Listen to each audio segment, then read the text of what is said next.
Hello बच्चों, आज हम बेलन के बारे में बता रहे हैं। एक क्वेश्चन है जो दिया गया है कि एक बेलन के आधार की परिधि 44 सेंटीमीटर और उसका ऊंचाई 24 सेंटीमीटर है, तो बेलन का वक्र पृष्ठ का क्षेत्रफल ज्ञात करें। तो बेलन के वक्र पृष्ठ का क्षेत्रफल हम लोग ज्ञात कैसे करेंगे? तो इसको बनाने के लिए हम पहले एक बेलन बनाते हैं। तो यह एक बेलन हम आपको बना रहे हैं।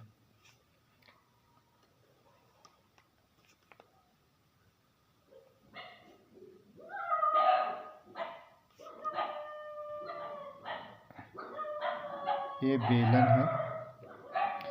बेलन में उसका जो होता है दो सतह वृत्ताकार होता है। एक ये सतह वृत्ताकार हुआ और एक ये सतह वृत्ताकार हुआ। और ये जो हो जाता है यह बेलन की ऊंचाई होती है। यह बेलन की क्या होती है? ऊंचाई होती है। तो यहाँ पर यह जो बेलन की ऊंचाई दिया हुआ है, यानी कि एच का मान दिया हुआ है 24 सेंटीमीटर दिया हुआ है। अब कह रहा है बेलन की परिधि। तो ये जो हुआ बेलनाकार सतह जो है बेलन का, ये क्या है? वृत्ताकार सतह है। तो यह वृत्ताकार सतह का परिधि दिया हुआ है। तब परिधि कितना दिया हुआ है?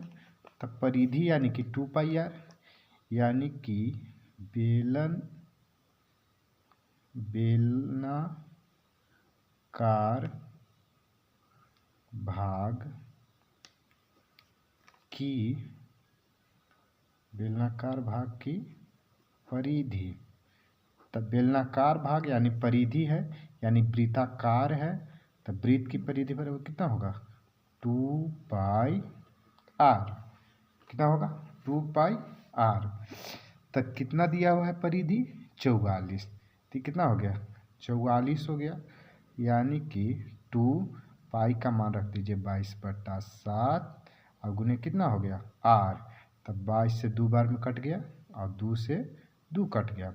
तो r इक्वल कितना बच गया? 7, यानी कि 7 सेंटीमीटर। यानी बेलन का जो त्रिज्या है वह कितना है? 7 सेंटीमीटर है। लेकिन हमको त्रिज्या से काम तो चला नहीं, हमको निकालना है बेलन का वक्र पृष्ठीय क्षेत्रफल निकालना है। तो बेलन का वक्र पृष्ठीय क्षेत्रफल निकालने के लिए क्या होता है सूत्र? तो बेलन का वक्र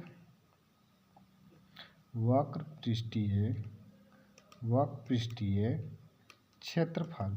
तो बेलन का वक्र पृष्ठीय क्षेत्रफल बराबर सूत्र होता है 2πrh, यानी कि 2π का मान हो गया 22/7, r का मान हो गया 7 और ऊंचाई हमको पहले से दिया हुआ है। कितना दिया हुआ है? 24 सेंटीमीटर। तो यहाँ हो गया 24। तो 7 से 7 कट गया और 22 दूनी 44 और गुने कितना हो गया? 24। तो इसी में इसको मल्टीप्लाई हम लोग कर देंगे। तो मल्टीप्लाई कर दीजिए 44 में 24 से मल्टीप्लाई कर दीजिए। तो 4 चौका 16, 4 चौका 16 1 17 और 4 दूनी 8, 4 दूनी 8, यानी 6, 8 7 15, 8 1 9 1 10, यानी 1056 क्या हो जाएगा? Centimetre square.